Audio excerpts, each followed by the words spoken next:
नमस्कार विद्यार्थी मित्रांनो, डे 22 एक्सरसाइज पहिला प्रश्न. येथे आपल्याला ए बी सी आणि डीच्या व्हॅल्यू दिलेल्या आहेत. तर व्हेरीफाय करायचं आहे आपल्याला ए बी सी डी प्रपोर्शनमध्ये आहेत का नाही. पहा, जर A upon B equal to C upon D हे दोन रेशो इक्वल असतील तर आपण काय म्हणणार, ए बी सी डी या प्रपोर्शनमध्ये आहेत. जर हे रेशो इक्वल नसतील तर हे प्रपोर्शनमध्ये नाही. पहा, इक्वल आहेत का नाही आपण चेक करू. ए अपॉन बी हा रेशो आपण चेक करू. एची व्हॅल्यू 2 आहे आणि बीची व्हॅल्यू 3 आहे. म्हणजे ए अपॉन बीची व्हॅल्यू काय होईल, 2/3 होईल. बरोबर आहे. Suppose 1 number. नंतर सी अपॉन डी हा रेशो चेक करू आपण. सीची व्हॅल्यू 4 आहे आणि डीची व्हॅल्यू 6 आहे. म्हणजेच काय होईल, C upon D equal to 2ने डिवाईड करता येईल या दोन्ही नंबरला. बरोबर आहे. म्हणजे 2/3 होईल. 2ने डिवाइड केलं तर 2/3 होईल. सपोज हे 2 नंबर. पहा, इक्वेशन 1 आणि इक्वेशन 2 राईट साईड इक्वल आहेत म्हणजे लेफ्ट साईड इक्वल असायला पाहिजेत. बरोबर आहे. Therefore from 1 and 2 we get A upon B equal to C upon D. पहा, A upon B equal to C upon D असेल तर therefore A B C D are in proportion. Next दुसरा प्रश्न. If m is the geometric mean of 12 and 3 then find the value of m. पहा, m हा 12 आणि 3 या दोन नंबरचा जॉमेट्रिक मीन आहे. तर आपल्याला m ची व्हॅल्यू फाइंड आउट करायची आहे. पहा, जॉमेट्रिक मीन म्हणजे काय, जर a upon b equal to b upon c असेल. पहा, इथे डिनोमिनेटर आहे, इथे न्यूमरेटर आहे. याप्रमाणे कंडिशन असेल तर आपण काय म्हणणार, ए बी सी हे 3 नंबर कसे आहेत, कंटिन्यूड प्रपोर्शनमध्ये आहेत. पहा, कंटिन्यूड प्रपोर्शन. जर A upon B equal to B upon C असेल तर ए बी सी हे कंटिन्यूड प्रपोर्शनमध्ये आहेत. पहा, इथे क्रॉस मल्टिप्लिकेशन केला आपण तर B square equal to A C मिळेल. बरोबर आहे. B into B, B square equal to A into C म्हणजे एस सी मिळेल. तर हा जो बी आहे म्हणजे ही मधली जी टर्म आहे तिला आपण जॉमेट्रिक मीन म्हणतो. म्हणजे जॉमेट्रिक मीन फाइंड आउट करण्यासाठी आपल्याला हा फॉर्म्युला वापरायचा आहे.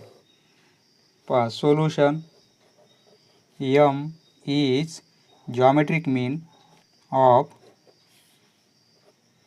12 अँड 3. देअरफॉर जॉमेट्रिक मीन चा स्क्वेअर इक्वल टू या दोन नंबरचा मल्टिप्लिकेशन म्हणजे 12 इंटू 3 होईल. पहा, एम स्क्वेअरची व्हॅल्यू काय मिळेल आपल्याला, 36 मिळेल. आपल्याला एमची व्हॅल्यू फाइंड आउट करायची आहे. स्क्वेअर रूट घेऊ आपण. Therefore m equal to 6. पहा, स्क्वेअर रूट घेतला आपण तर एमची व्हॅल्यू आपल्याला 6 मिळेल. तीच व्हॅल्यू आपल्याला फाइंड आउट करायची. Find the value of M. एमची व्हॅल्यू किती आली, 6 आली.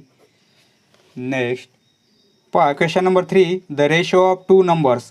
दोन नंबरचा रेशो आपल्याला 9:5 दिलेला आहे आणि त्या दोन नंबरचा डिफरन्स किती आहे, 96 आहे. तर ते दोन नंबर आपल्याला फाइंड आउट करायचे आहेत.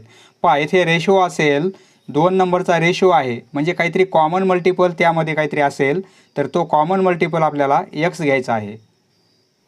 पहा, solution let common multiple be x. आपण कॉमन मल्टिपल एक्स घेऊ. Let common multiple be x. Therefore the numbers are ते नंबर काय होतील, 9x आणि 5x. 9x and 5x. आपल्याला कंडिशन काय दिली, त्यांचा डिफरन्स 96 आहे. इथे लिहिणार आपण बाय गिवन कंडिशन. त्यांचा डिफरन्स म्हणजे 9x मायनस 5x. डिफरन्स 96 आहे. पहा, देअरफॉर 9x मायनस 5x म्हणजे 4x इक्वल टू 96. यावरून एक्सची व्हॅल्यू काढता येईल आपल्याला. देअरफॉर एक्स इक्वल टू या 96ला 4ने डिवाईड करावे लागेल. बरोबर आहे.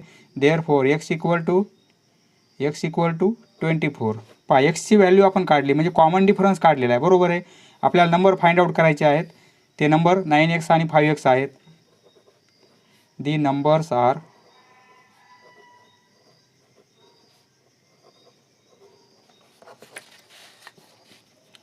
पहिला नंबर आपला 9x, एक्सची व्हॅल्यू 24 आहे, म्हणजे 9 इंटू 24 करावे लागेल आपल्याला. 9 इंटू 24 म्हणजे 216 होतील. आणि दुसरा नंबर आपल्याला 4x आहे, सॉरी 5x.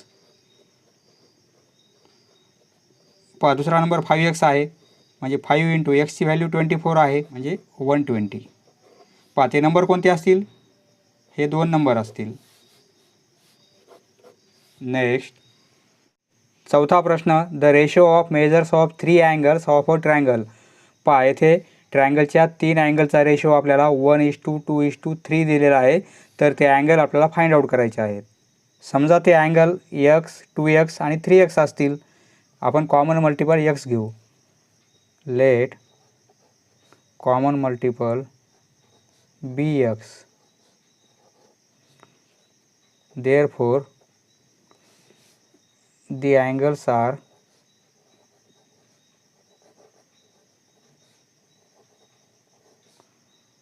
x,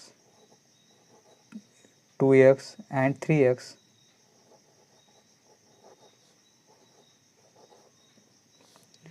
आपल्याला ट्रायंगलच्या प्रत्येक अँगलचं मेजरमेंट काढायचं आहे. त्यामुळे आपण काय करू, या 3 अँगलची ॲडिशन किती असते? 180 असते, बरोबर आहे. x प्लस 2x आणि प्लस 3x ही ॲडिशन 180 असते, कारण ट्रायंगलच्या 3ही अँगलची ॲडिशन किती असते? 180. देअरफॉर 3, 5 आणि 6x होतील. ही addition 6x equal to 180 degree. Therefore x equal to 180ला 6ने डिवाईड करावे लागेल, बरोबर आहे. Therefore x equal to 30. एक्सची व्हॅल्यू 30 मिळाली, म्हणजे पहिला अँगल आपला 30चा असेल, दुसरा 60चा आणि तिसरा 90चा, बरोबर आहे. दी रिक्वायर्ड, आपल्याला विचारलेले angle, the required angles are x म्हणजे 30 डिग्री आलेला आहे, बरोबर आहे. 2x, पहिला अँगल एक्सचा, दुसरा 2x आणि तिसरा अँगल आहे 3x. एक्सची व्हॅल्यू 30 आहे, 2 इंटू 30 इक्वल टू 60 डिग्री, बरोबर आहे. 30 डिग्री, 60 डिग्री आणि तिसरा अँगल 3 इंटू 30 म्हणजे 90.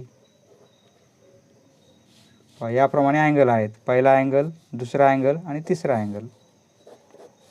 Next, question number 5, the ratio of length of adjacent sides of a rectangle. Rectangle आहे आणि रेक्टँगलचे ॲडजसंट साईड्स म्हणजे एक काय असेल? लेंथ असेल आणि एक ब्रीथ असेल, बरोबर आहे. सपोज हा रेक्टँगल आहे, तर यामध्ये ॲडजसंट साईड या होतील, ह्या 2 किंवा या 2 किंवा या 2 किंवा या 2, म्हणजे लगतच्या साईड्स, शेजारी शेजारी असणाऱ्या, तर म्हणजे काय? ॲडजसंट साईड्स. एक ब्रीथ होईल आणि एक लेंथ होईल, बरोबर आहे. म्हणजे लेंथ आणि ब्रीथ हा रेशो आपल्याला 5:2 दिलेला आहे.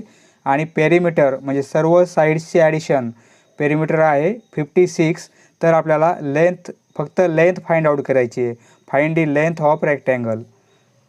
सोल्युशन, कॉमन मल्टिपल एक्स घेऊ आपण.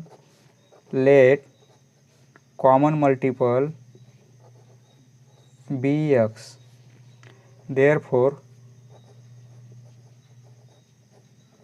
लेंथ ऑफ रेक्टँगल, लेंथ जास्त असते आणि ब्रीथ कमी असते, त्यामुळे लेंथ आपण काय घेणार? 5x and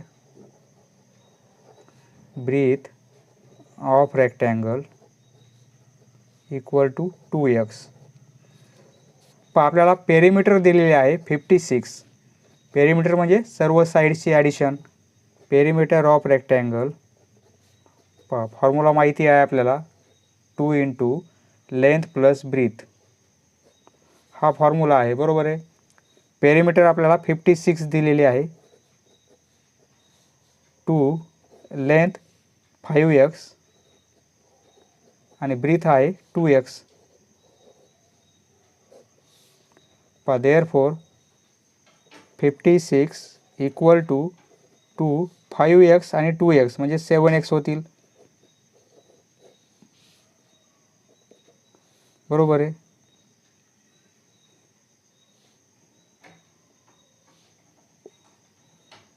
$56 equal to 2 × 7x म्हणजे 14x होतील. एक्सची व्हॅल्यू काय मिळेल? एक्स इक्वल टू 56ला आपल्याला 14ने डिवाईड करावं लागेल. बरोबर आहे. म्हणजे एक्स इक्वल टू 4. 56ला 14ने डिवाईड केलं तर एक्सची व्हॅल्यू मिळेल आपल्याला 4. आपल्याला काय फाइंड आउट करायचं आहे? Length of rectangle. लेंथ किती आहे? 5x आहे. Therefore length of rectangle equal to 5x equal to 5. एक्सची व्हॅल्यू 4 आहे. 5 × 4 म्हणजे 20 युनिट आहे सेंटीमीटर, कारण पेरीमीटर सेंटीमीटरमध्ये आहे. म्हणजे लेंथ काय असेल? सेंटीमीटर.